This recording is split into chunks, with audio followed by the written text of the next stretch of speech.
El concepto educativo de la escuela activa fue fundamentado por diversos factores tanto de orden político como social. Por un lado, los ideales humanísticos creados en la Revolución Francesa nos deben entender la importancia de la libertad del hombre en el sentido ideológico. Uno de sus grandes ideólogos, Jean-Jacques Rousseau, critica fuertemente el sistema social, lo proclama como un ente corruptor de la inocencia.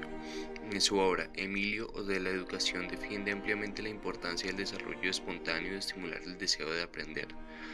Por otro lado, las interpretaciones educativas de las ideas darwinianas llevarán a la conclusión de que la educación es el elemento central en todo proceso de selección natural. Sin embargo, quien siente las bases teóricas de la escuela nueva sería el alemán Friedrich Herbart, al postular que solo se aprende de aquello que interesa. Junto a otros muchos ideólogos estaban pues dadas las condiciones para la aparición de un nuevo enfoque pedagógico, que convertiría al niño en sujeto y no en objeto de la práctica educativa, la pedagogía de la acción y el activismo. La escuela activa rompería todos los paradigmas tradicionales que explicaban el aprendizaje como un simple proceso de transmisión, recepción y memorización. Reivindicaría la importancia del juego y las didácticas en el papel del aprendizaje, dando nuevos aires a la búsqueda de nuevas metodologías y criterios educativos diferentes. Su ideal de hombre sería aquel que fuese libre, creciendo por sus propios conceptos y gustos. La escuela activa crea una escuela en primera persona.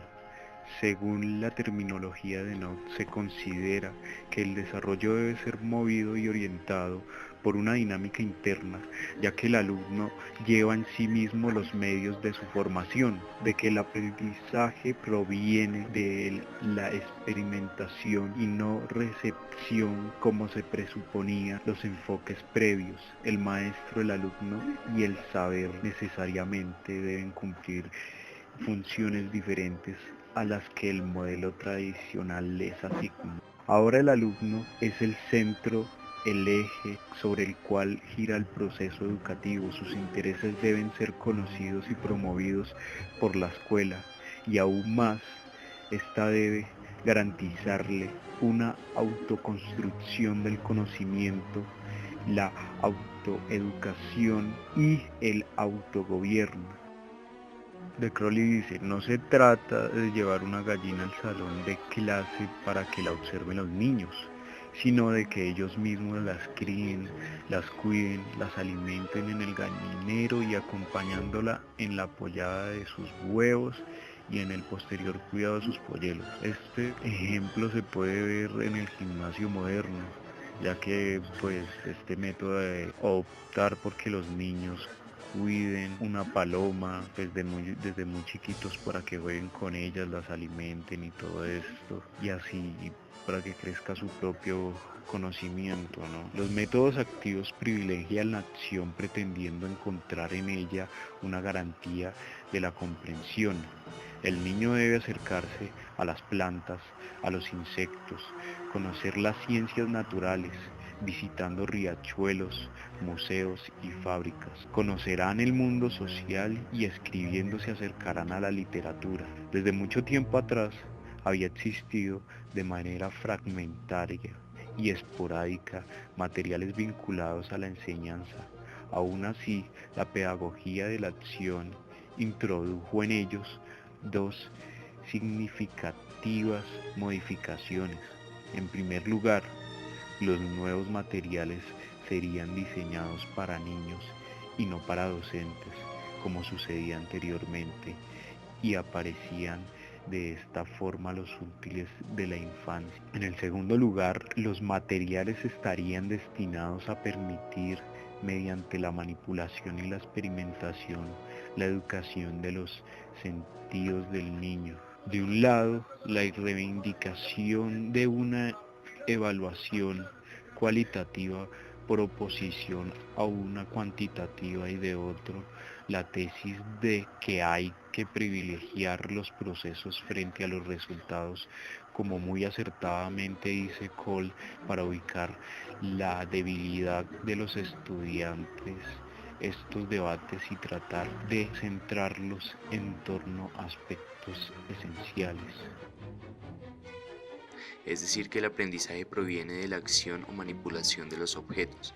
El argumento anterior es parcialmente falaz, ya que se aplica en unos casos y en otros no.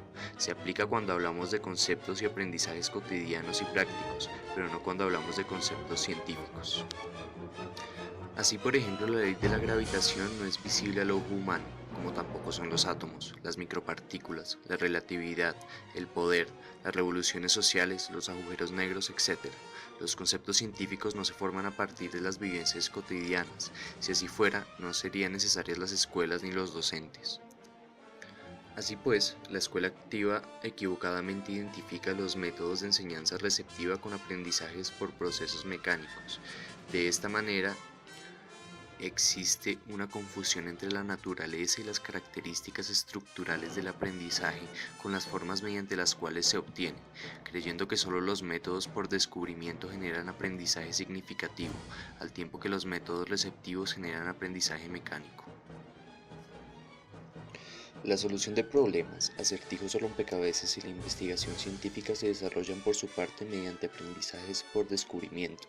Inclusive así, no podría afirmarse que unas metodologías son correctas y otras no, sin tenerse en cuenta por lo menos los propósitos que buscan, los contenidos que se van a trabajar y el nivel de desarrollo de los estudiantes.